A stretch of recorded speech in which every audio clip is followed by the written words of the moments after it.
भगत बाहेरच्या छोट्याशा अंगणात हातपाटी घेऊन येरझरा घालीत होते. तो तरुण माणूस त्यांच्या बंगल्याबाहेरच्या रस्त्यावरून 2-3दा तरी गेला. आत येण्याआधी मनाचा हिय्या करण्याची पूर्वतयारीही करीत असेल. शेवटी तो एकदम फाटकातून आत आला. भगत वळून समोर येईपर्यंत तो थांबला आणि मग हात जोडून म्हणाला, "नमस्कार, मी भक्तांना भेटायला आलो आहे. ते आहेत का?" "मीच भगत. तुझं काय काम होतं?" "माझं नाव गोपाळ उपाध्ये. आपण मला थोडासा वेळ देऊ शकाल का? आपल्याला काही सांगायचं आहे." "ये, आत ये. तिथे सांग काय सांगायचं आहे ते." त्यांच्या मागोमाग आत जाता जाता गोपाळ मनाशी नवल करीत होता. हे तर अगदी साधे गृहस्थ दिसतात. एक पांढरेशुभ्र धोतर, तसंच पांढरशुभ्र उपरणं, कपाळाला भस्म, नितळ नजर, जुन्या पिढीतले एखादे कर्मठ ब्राह्मण. पण त्यांच्याविषयी जे कानावर आलं आहे त्या काही अतिशयोक्तीचा भाग तर नसेल ना? आपण नलिनीला दाखवलेली आशा फोलच ठरणार नाही ना? आतली खोली व्हरांडेवजा होती. तिन्ही बाजूंनी खिडक्या होत्या. सर्व खोली संध्याकाळच्या सोनेरी पिवळ्या प्रकाशाने उजळून निघाली होती. साध्या पण अतिशय आरामशीर खुर्च्या भिंतींनी लावून मांडलेल्या होत्या. एकीत स्वतः बसत दुसरीकडे भक्तांनी बोट केलं. "बस आणि सावकाश सांग कशासाठी माझ्याकडे आला आहेस ते. वेळ महत्त्वाचा आहे." गोपाळने मनाशी विचार केला. आडून आडून बोलण्यात, वेळ दडवण्यात अर्थ नव्हता. स्पष्ट शब्दात विचारावं. जर काही मदत होणार नाही म्हणाले तर सरळ बाहेरची वाट धरावी. "भगत, माझ्या एका मित्रावर अगदी विलक्षण आपत्ती आलेली आहे. प्रत्येक मिनिट मोलाचा आहे. तेव्हा माझ्या वागण्यात जर आपल्याला काही गैर आणि अप्रशस्त आढळलं तर मला माफ करा. भगत, मी असं ऐकलं आहे की एखादा अभागी जीव जर पिशाच्य बाधा, अंगात येणं, करणी, चेटूक, भानामती असल्या सैतानी चक्रात अडकला तर तुम्ही त्याला सहाय्य करून त्यातून सोडवता. हे खरं आहे का?" भगत जरासे हसले. "तू स्पष्ट वक्ता आहेस खरा. आणि तुला असं म्हणायचं आहे की तुझा मित्र अशा एखाद्या आपत्तीत सापडला आहे." "हो." "त्याचा तुझ्यापाशी काय पुरावा आहे?" "तो लाकडाच्या ठोकळ्यासारखं बिछाण्यावर पडून राहायचा. बाहेरच्या खोलीत मी आणि त्याची पत्नी बोलत असताना तुमच्या नावाचा उल्लेख झाला. तुमचं नाव उच्चारलं जाताच तो बिछाण्यावरून उठला. झिंगत झिंगत खोलीच्या दारापर्यंत आला. दात आवळून आग ओकणाऱ्या लाल डोळ्यांनी आमच्याकडे पाहत होता. मी त्याला त्याच्या पत्नीच्या स्वाधीन करून तडक तुमच्याकडे आलो आहे. तिथे काय अनर्थ माजला असेल देवास माहीत. ती घरात एकटीच्या एकटी आणि हा पिसाळलेल्या जनावरासारखा खवळलेला." गोपाळचे शब्द ऐकत ऐकत भगत आधी स्तब्ध आणि मग ताठ झाले होते. ते खुर्चीवरून उठले. "वेळ महत्त्वाचा आहे हे तुझं म्हणणं खरं आहे. ये, आत ये." त्यांच्या मागोमाग गोपाळ आतल्या खोलीत गेला. ही अभ्यासाची, मननचिंतनाची खोली होती. एका कपाटातून भक्तांनी 5-6 अगरबत्त्या काढल्या. त्याच कपाटातल्या एका काचेच्या बहुकोनी शिशीतून 3-4 चिमटी भस्म एका कागदावर घेतलं. त्याची पुडी केली. दोन्ही गोपाळच्या हातात देत ते म्हणाले, "तू आता जा. घराबाहेरच अगरबत्ती पेटव आणि एकदम आत जा. भस्म्याची पातळसर लेप सर्व दारं आणि खिडक्या यांच्या आतल्या अंगाला ओढ. सर्व अगरबत्त्या एकामागून एक अशा लाव. तोपर्यंत तो बराच शांत झालेला असेल. बहुतेक झोपेल. पण झोपला नाही, जागा राहिला तरी कोणाला काही उपद्रव होणार नाही. उद्या सकाळी तू इथे ये, मग आपण पाहू. जा आता." भक्तांना एक अर्धवट नमस्कार करून गोपाळ त्यांच्या मठीतून घाईने बाहेर पडला. भक्तांचा प्रत्येक शब्दातला आत्मविश्वास इतका दांडगा होता की त्यांच्या शब्दावर शंका घ्यायचा विचारही त्याच्या मनात आला नाही. नलिनी काही बोलायच्या आत गोपाळ गेलाही होता. अच्युत तसाच दारात हेलकांडे खात उभा होता. आता त्याच्या आवळलेल्या दातांतून हं हं हं हं असा घुरण्याचा आवाज यायला लागला होता. आता त्याने जर काही आक्रस्ताळेपणा केला तर ती एकटी त्याला कशी आवरणार? गोपाळ म्हणाला होता, "शेजाऱ्यांची मदत घ्या." आता ती वेळ आली होती. भीडभाड, लाज लज्जा सर्व काही बाजूला ठेवून ती बाहेरच्या दाराबाहेर आली. दाराला बाहेरून कडी लावली आणि घाईघाईने जाऊन तिने शेजारच्या दोन्ही दारांवर हाताबुक्क्यांनी आवाज केल्या क्षणी शेजाऱ्यांची आडनावही ती विसरली होती. काय आहे, कोण आहे, काय झाले विचारत 3 पुरुष व 2 स्त्रिया दारांतून बाहेर आले होते. अहो, जरा माझ्याकडे येता का? हे कसं करतायत पाहता का? गोपाळ भाऊजी गेले आहेत, ते एवढ्यात कोणाला तरी घेऊन येतीलच. तोवर जरा चलता का यांना आवरायला? त्या 3 पुरुषांनी क्षणभर एकमेकांकडे पाहिलं आणि मग एक म्हणाला, हो हो चला, येतो ना नलिनीताई, चला आम्ही आलोच. तिने जरा बिचकतच बाहेरच्या दाराची कडी काढली. मघाशी तिने दिवा लावला होता, पण खोलीत पार अंधार होता. दिवा गेला होता की अच्युतने स्वतः तो मालवला होता. खोलीत कोणीतरी जोरजोराने गरगर फिरत होतं. भिंतीवर सामान आपटत होतं. हं हं घुरण्याचा आवाज येतच होता. त्या तिघांना याची खासच कल्पना केली नव्हती. तरीही त्यांच्यातल्या एकाने प्रसंगावधान राखून बाकीच्यांना सांगितलं, आपण दार अडवून उभे राहू. अच्युतरावांना घराबाहेर जाऊ द्यायचं नाही. मग मागे वळून आपल्या पत्नीला उद्देशून, अगं, आपल्या टेबलावरचा मोठा टॉर्च आणतेस का? टॉर्च येईपर्यंत ते तिघं तसेच दारात उभे होते. खोलीतून तो धडपडीचा, पळण्याचा किंवा घुरण्याचा आवाज येतच होता. अच्युतने खरोखरच दाराच्या दिशेने झेप घेतली असती तर त्या तिघांची फळी अभेद्य राहिली असती का नाही शंकाच आहे. पण ती वेळ आलीच नाही. टॉर्च आणणाऱ्या बाईंनाच त्यांनी आत झोत टाकायला सांगितलं. अच्युतचा अवतार खरोखरच भीतीदायक झाला होता. त्याच्या अंगावरचे कपडे फाटले होते. ठिकठिकाणी धूळ लागली होती. हातांना कोठे काचेच्या, कोठे खिळांच्या बारीक जखमा झाल्या होत्या. त्यातून आलेल्या रक्ताचे कपड्यांवर आणि तोंडावर डाग पडले होते. तो आपल्या स्वतःच्या कल्पनेच्या विश्वात दंग होता. टॉर्चच्या प्रकाशाकडे किंवा दारात जमलेल्या लोकांकडे त्याचे अजिबात लक्ष नव्हते. त्या तिघांच्यातल्या एक जण जरा पुढे आला आणि म्हणाला, अच्युतराव, जरा शांत पडून का राहत नाही तुम्ही? स्वतःला विनाकारण दमवून कशाला घेता? तुम्हालाच त्रास नाही का होत? अच्युतपुरतं बाह्य जग अस्तित्वातच नव्हतं. हे शब्द त्याच्या गावीही नव्हते. त्याच माणसाने दोन्ही हातांनी उरलेल्या दोघांना खून केली. त्यांची आपल्याकडे पाठ झाली की पुढे होऊन त्यांना एकदम धरून तो म्हणाला, तसेच ओढत पलंगाकडे नेऊ आणि तिथेच चादरीने पलंगाच्या कठड्यालाच हातपाय बांधून टाकू. स्त्रियांचं आपल्यावर लक्ष आहे हे त्या तिघांच्या ध्यानात होतं. ते एकटेच असते तर त्यांनी हा धीटपणा दाखवला असताच अशी काही खात्री देता येत नाही. पण आता आवश्यक ते धैर्य दाखवावंच लागलं. अच्युतची पाठ वळताच त्यांच्यातला म्होरक्या म्हणाला, आता. त्या तिघांनी जाऊन अच्युतला धरला. त्याने थोडीशी धडपड केली, पण तेवढीच. कदाचित त्याच्या कल्पनेतल्या त्या जगात त्याचा जो काही उपक्रम चालला होता त्यासाठी हातपाय मोकळे असलेच पाहिजेत अशी आवश्यकता नसावी. कारण त्यांच्याबरोबर तो निमूटपणे आत गेला. पलंगावर निजवला तसा निश्चितपणे पडून राहिला. हातपाय पातळ चादरींनी पलंगाच्या कठड्याला बांधले तरीही त्याने काही विरोध केला नाही. फक्त तोंडाने तो घुरण्याचा आवाज अवाय्यतपणे येतच होता. नलिनीताई बरोबर आलेल्या स्त्रियांपैकी एक म्हणाली, चला आमच्या घरी जराशा. आता हे तिघं इथे थांबतील. तुमचं कोण येणार आहे ते आलं की मग या. घटकाभर विश्रांती तरी मिळेल. त्या म्हणत होत्या ते खरं होतं. या क्षणी तरी अच्युत सर्वांच्याच ओळखीपलीकडे गेला होता. पलंगाशेजारच्या त्या तिघांसारखीच तीही त्याला परकीच झाली होती. ती त्यांच्या मागोमाग त्यांच्या घरात गेली. स्वयंपाकघरात एका खुर्चीवर मागे पाठ लावून डोळे मिटून बसून राहिली.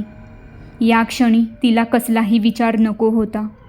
काय झालं होतं, यापुढे काय होणार होतं, या क्षणी तिला कसलाही विचार नको होता. शरीराला आणि मनाला जराशी विश्रांती हवी होती. हातात चहाचा कप आला. तो अमृतासारखा मधुर वाटला. एखादी गोळी देऊ का? सेरोडिन किंवा ॲम्स्पिरिन, त्या विचारत होत्या. हातानेच नकोची खूण करीत नलिनी म्हणाली, नुसतं बसू द्या जरा वेळ. आमचे ते गोपाळ भाऊजी आले की मला सांगा आणि तुमच्या सर्वांच्या मदतीचे उपकार कसे मानू मी. विसरा हो उपकारांचं, अशावेळी मदत नाही करायची तर मग केव्हा? तिच्या हातातला चहाचा कप काढून घेत त्या म्हणाल्या, बसून राहा अशात शांतपणे, तुमचे ते गोपाळराव आले की सांगते. तिच्या खांद्यावरची जबाबदारी प्रथमच आता दुसऱ्या कोणीतरी घेतली होती. नलिनी मागे टेकली. कदाचित तिला लहानशी डुलकीसुद्धा लागली असेल. अनेक आवाजांनी तिला दचकून जाग आली. खाली रिक्षाचा आवाज आला आणि त्याचवेळी तिच्या घरातून मोठा आरडाओरडा झाल्याचा आवाज आला. ती एकदम खुर्चीतून उठली. त्या तिघांपैकी एक जण अच्चूच्या उशाजवळच उभा होता. बाकी दोघांनी बाहेरच्या खोलीतल्या घडीच्या खुर्च्या आणल्या होत्या. तिघही अच्यूतकडेच पाहत होते. त्याची जळती नजर खोलीच्या कोपऱ्या कोपऱ्यातून फिरत होती. त्या विचित्र नजरेला समोर बसलेले ते तिघ दिसत नव्हते, पण नजरेतील भावावरून दुसरंच कोणीतरी दिसत असावंसं वाटत होतं. तोंडातून तो घुरण्याचा आवाज सतत येत होता. काय विलक्षण प्रकार आहे नाही? नशीब त्याने विरोध केला नाही, नाहीतर कठीण होतं. तसा अंगाने किरकोळ तर आहे. अहो, अशा झपाटलेल्या माणसांच्या अंगात भलतंच बळ असतं म्हणतात. 4 लोकांना आवरत नाहीत म्हणे. काय प्रकार आहे हो? हलक्या आवाजात. मला तर साधा प्रकार वाटत नाही. तसा माणूस अबोल पण सरळ मार्गी, कोणाच्या अध्यात नाही की मध्यात नाही. अशी वरवर साधी साळसूद वाटणारी माणसंच शेवटी चकवतात. काहीतरी भलतंच करून बसतात. मला नाही तसं वाटत. कसल्या तरी आपत्तीत सापडला आहे हे मात्र खरं. अहो, गेला महिनाभर या घरात काहीतरी गोंधळ चाललेला दिसतोय. खूप वाटलं मदत करावी, पण आपल्याला बोलवल्याखेरीज कशाला नाही तिथे नाक उपसायला जायचं. पण त्या बाईची मात्र कमाल आहे. इतके दिवस बिचारी एकटीच सगळं करते आहे. कुठे मुंबईला नेलं होतं वाटतं. आजच परत आलेले दिसतात. त्या तिघांच्यातली अशी चर्चा चालूच राहिली. खरा प्रकार कोणालाच माहीत नव्हता. शारीरिक वा मानसिक विकारांच्या लक्षणांची कोणालाही काहीही माहिती नव्हती. तेव्हा तर्कवितर्क आणि कानावर आलेल्या काही दंतकथा याखेरीज ते तरी इतर काय बोलणार. वास्तविक या अचानकपणे गुदरलेल्या प्रसंगाने त्यांचे घरगुती कार्यक्रम पार विस्कटले होते. पण शेवटी शेजार धर्म म्हणून काही होताच. नलिनीचे ते कोणी गोपाळ भाऊजी येईपर्यंत तरी त्यांना इथे थांबणं अशक्यच होतं. त्या तिघांपैकी एकाचा 11-12 वर्षांचा मुलगा गॅलरीतून खालच्या रस्त्यावर नजर ठेवून होता. खाली रिक्षा थांबून त्यातून एक गृहस्थ उतरताच त्याने अंदाज केला की सगळे लोक ज्याच्या येण्याची वाट पाहत होते तेच हे. तो धावत धावत नलिनीच्या घरात आला. बाबा, तुम्ही म्हणत होतात ना ते आलेत बरं का? पण त्या क्षणी ते तिघही कामात गुंतले होते. अच्यूतच्या हालचालींत एकदम बदल झाला होता. तो आता सर्व शरीराला झटके देत होता. हातपाय सोडवून घ्यायची खटपट करीत होता. गादीवरून सर्व शरीर उंच उचलून दंडीशी परत खाली आपटीत होता. तोंडातून घुमण्याऐवजी इतरच वेडेविद्रे आवाज येत होते. बाबा, तो मुलगा परत बोलायला लागला. थांब रे, आता आम्हाला वेळ नाही, दिसत नाही का? ते आलेत एवढंच सांगायचं होतं. आपलं काम करून तो परत बाहेर गॅलरीतून निघून गेला. अच्यूतच्या या हालचालींचा संबंध गोपाळच्या येण्याशी असेल अशी त्यांना शंकासुद्धा आली नाही. गोपाळ रिक्षाचे पैसे चुकते करून वाड्यात आला. जिन्यावरच्या पायऱ्या चढायला लागला. तशी अच्यूतची धडपड जास्त व्हायला लागली. अगदी वर आल्यावर गोपाळला आठवलं की भक्तांनी आपल्याला त्या अगरबत्त्या बाहेरच शिलगवायला सांगितलं आहे. त्यासाठी तो दारापासून 5 पावलावरच थांबला आणि त्याने खांद्यावरच्या थैलीतून त्या अगरबत्त्या काढल्या. खिशातल्या काडीपेटीतील काडी काढून त्यातली एक पेटवली. मात्र आतल्या खोलीत आकांत माजला. अच्यूतच्या तोंडून डरकाळल्यासारखी एक प्रदीर्घ आरोळी निघाली. डचकून ते तिघ जरासे मागे सरले होते. अच्यूतने प्रचंड जोराने जी उसळी घेतली तिच्याबरोबर तो पलंगासह उभा राहिला. त्याचे ते पिंजारलेले केस, लाल लाल डोळे, वाचलेल्या तोंडातून येणारे भयंकर आवाज झेप घालण्यासाठी वर घेतल्यासारखे दिसणारे होते. अरे अरे, आवरा आवरा त्यांना, दोघं मोठ्याने ओरडले. पण त्याच्या जवळ जाणं तितकं सोपं नव्हतं. त्याच्या शरीराला दणक्यामागून दणके बसत होते. प्रत्येक वेळी तो जड लोखंडी पलंग खालच्या फरशीवरून दण दण करून आपटत होता.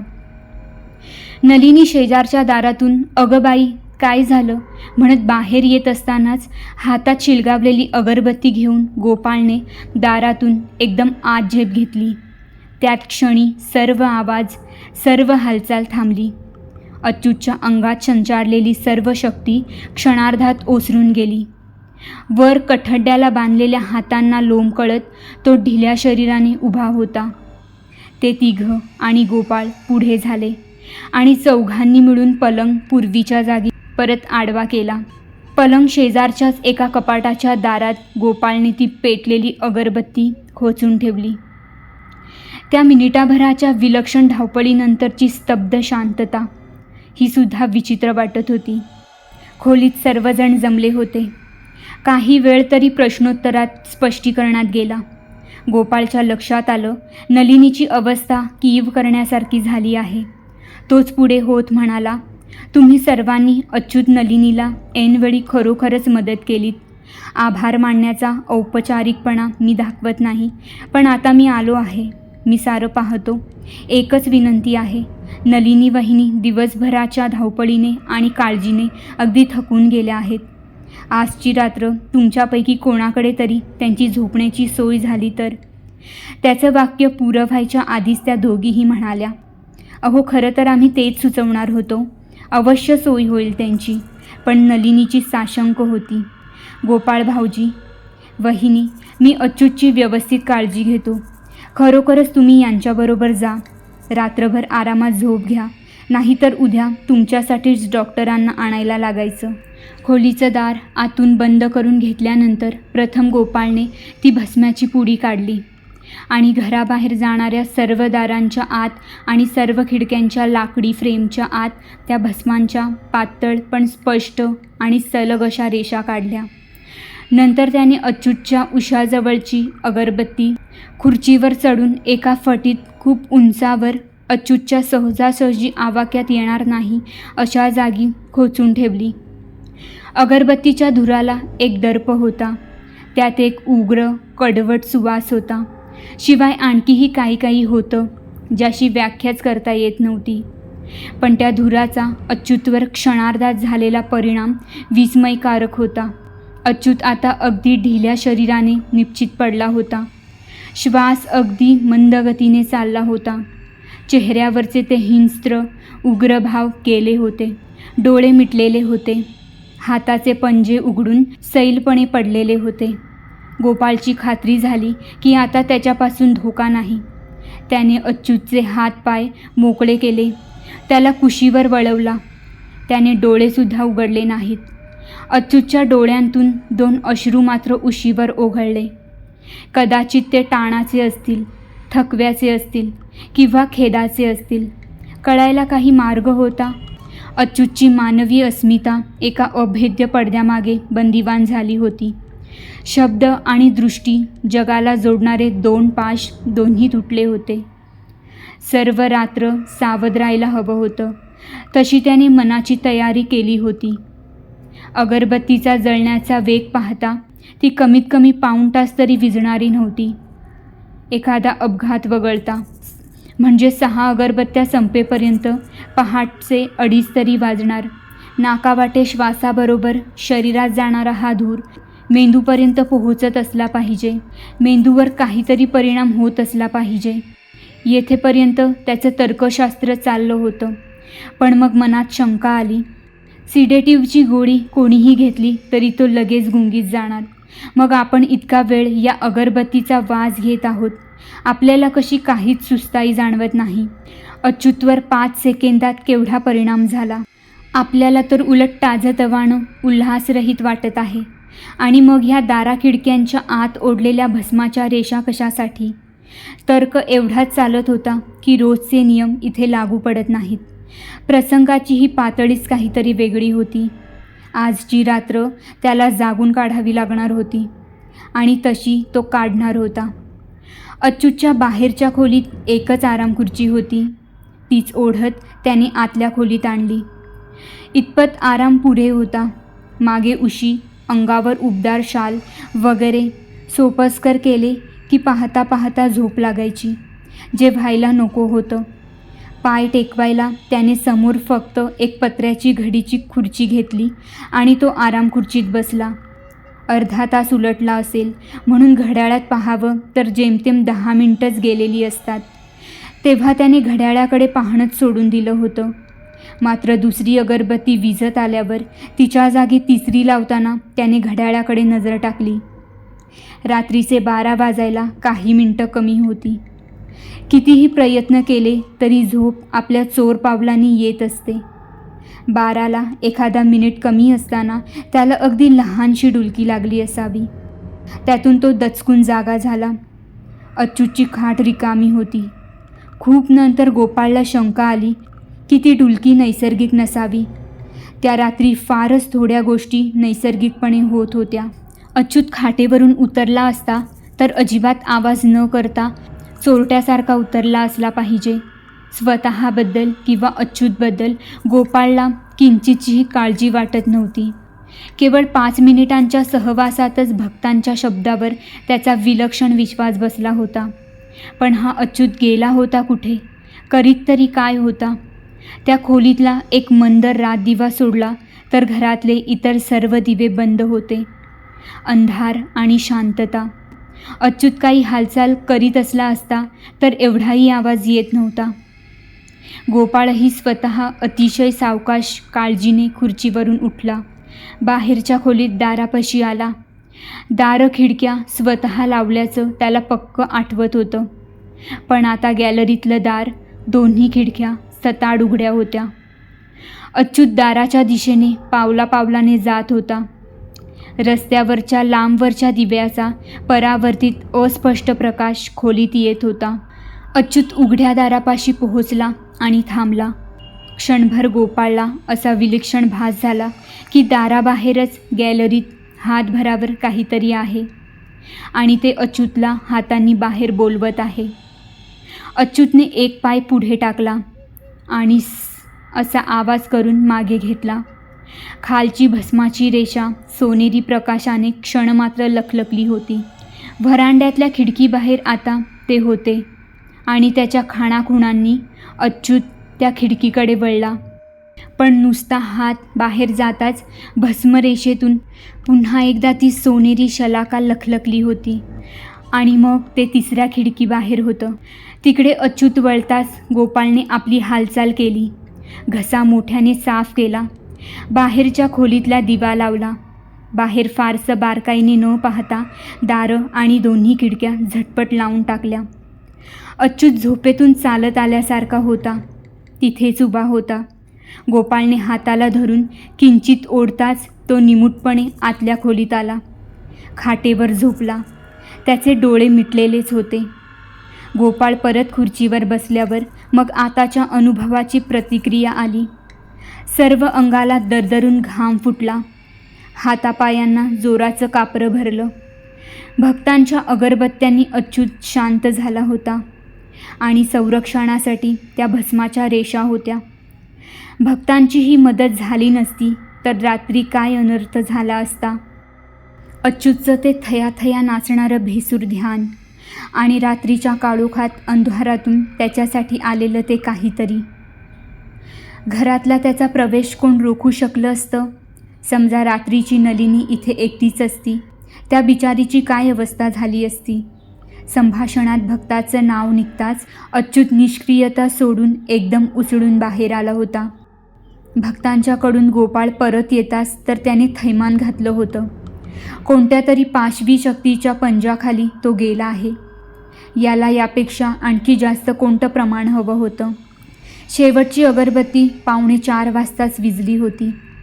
5:30 वाजेपर्यंतचा पुढचा 1.5 तास गोपाळला विलक्षण कठीण गेला होता. अच्युतवरचा त्या अगरबत्तीचा लगाम गेला होता. आता जर का त्याने परत तो रुद्रावतार धारण केला तर गोपाळची काही धडगत नव्हती. पण सुदैवाने तसं काही झालं नाही. कदाचित 5-5.5 तास सतत जळणाऱ्या अगरबत्त्यांच्या धुरातला खोलीतच तरळणारा शेष अच्युतला शांत ठेवण्यासारखा असेल. 5:30 वाजता दूधवाले, पेपरवाले पहिल्या पाळीवर जाणार. कामगार यांची वर्दळ सुरू झाली आणि गोपाळच्या जीवात जीव आला.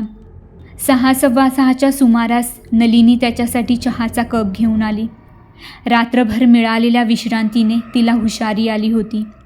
चेहऱ्यावरचा फिकटपणा, थकवाही खूप कमी झाला होता. चहा त्याच्या हातात देता देता ती म्हणाली, रात्रभर झोपला नाहीत ना भाऊजी? तुमची मदत नसती तर मी काय केलं असतं? वहिनी, एवढ्याने काहीच झालं नाही.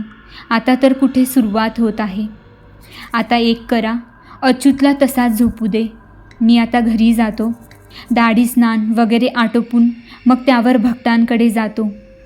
काल त्यांना काहीच सांगायला वेळ मिळाला नाही. आज त्यांना सविस्तर हकीकत सांगतो. बहुतेक ते माझ्याबरोबर इकडेच येतील. जे काय होईल ते सांगायला मी येतोच आहे. त्याने खिशातून भस्माची पुडी काढली. आणि हे महत्त्वाचं आहे, काय कसं विचारत बसू नका. दारं खिडक्यांच्या आतल्या बाजूंना मी या भस्माच्या रेषा ओढल्या आहेत. कोणाच्या पायाने त्या पुसल्या जाणार नाहीत याची काळजी घ्या. पुसल्या गेल्या तर परत तिथे रेख ओढा. नलिनीच्या चकित झालेल्या चेहऱ्याकडे पाहत गोपाळ म्हणाला, वहिनी, अगदी पुरापुरा विश्वास बसण्या इतका जहरी अनुभव मला काल रात्री आला आहे. या भक्तांच्या मदतीनेच अच्युत या जंजाळातून सुटला तर सुटेल अशी माझी खात्री झाली आहे. तुमची वेणी फणी स्नान वगैरे आटोपून घ्या. अच्युतला काही चहा कॉफी हवी का पहा. पण तो झोपेतून जागा झाला नाही तर काळजी करू नका. त्याची झोप साधी नाही आहे. मी काहीतरी निरोप घेऊन इथे येईपर्यंत काहीही करू नका. मग कोणीही कसलाही सल्ला देऊ, त्याला घरातून काहीही झालं तरी हलवू नका. आणि त्या भस्माच्या रेषांवर सतत लक्ष ठेवा आणि धीर सोडू नका. आपल्या मदतीला या भक्तांसारखे जबरदस्त पुरुष आहेत. गोपाळ गेला. नलिनी त्याच्या शब्दांवर खूप विचार करत होती. काल संध्याकाळी तो अचानक हजर झाला होता. तेव्हापासून सर्व परिस्थितीला किती नवीन वळण आलं होतं. मनातली निराशा, वैफल्य दूर झालं होतं. आतल्या खोलीत गेल्यावर तिची नजर अच्युतकडे गेली. श्वासोच्छ्वासाने छातीची जी काही लहानशी हालचाल होत होती ती सोडली तर तो संपूर्ण निश्चलतेने पडलेला होता. आता त्याच्या चेहऱ्यावर ताणाच्या, रागाच्या वा वासनेच्या कोणत्याही खुणा नव्हत्या. अच्युत, अच्युत, इकडे पाहता का? तिने हलकेच विचारलं. तिचे शब्द ऐकल्याची कोणतीही खूण त्याच्या चेहऱ्यावर दिसली नाही. गोपाळचे शब्द आठवून ती स्वयंपाकघरी गेली. काल दुपारी गावाहून आल्याच्या क्षणापासून आता प्रथमच तिला अच्युतशिवाय इतर कशाचा विचार करायला फुरसत मिळत होती किंवा सुचत होतं. आपण या भक्तांवर किती सोयीस्करपणे सर्व सोपवून मोकळे झालो आहोत या विचाराने तिचं तिलाच नवल वाटलं. पण त्यात गैर असं काय होतं? अच्युतला जी काही व्याधी झाली होती तिच्याशी मुकाबला करण्याचं ज्ञान व तेवढी शक्ती तिच्यासारख्या सर्वसामान्य संसारी स्त्रीच्या अंगी कोठून असणार? घरात 3 आठवड्यांचा पसारा माजला होता. ती मुंबईला घाईघाईतच गेली होती. भाज्या नासून गेल्या होत्या. पाणी शिळं आणि कडवट लागत होतं. स्वयंपाकाच्या भांड्यांची वाळून खापरं झाली होती. सगळीकडे ढीग साचला होता. पण या रोजच्या कामाला ती कधीच मागे सरली नव्हती. पदर खोचून ती कामाला लागली. 2 तासांनी ती स्नान करून कपडे बदलून बाहेरच्या खोलीत आली तेव्हा घर कसं आरशासारखं लख्ख झालं होतं. सकाळी 9च्या सुमारास गोपाळ भक्तांच्या मठीकडे निघाला होता. सुरुवातीला त्याला या भेटीतला विलक्षणपणा जाणवला नव्हता.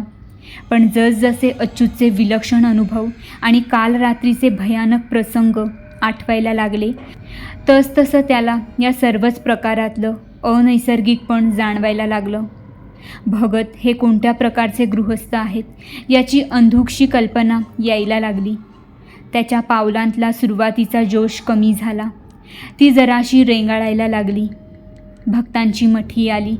आजही गोपाळला आत पाय टाकण्याआधी मनाची जरा तयारी करावी लागली. पण आजचं कारण वेगळं होतं. आपण एका किती अपवादात्मक आणि विलक्षण वास्तूत प्रवेश करत आहोत याची त्याला पूर्ण कल्पना आली होती. फाटक उघडं होतं. आतल्या खोलीचं दारही उघडं होतं. गोपाळ आत आला. एका खुर्चीवर बसला. काही मिनिटांतच आतल्या दारातून भगत बाहेर आले. त्याला पाहताच ते जरा हसून म्हणाले, आलास का तू गोपाळ? काय म्हणतोय तुझा मित्र अच्युत?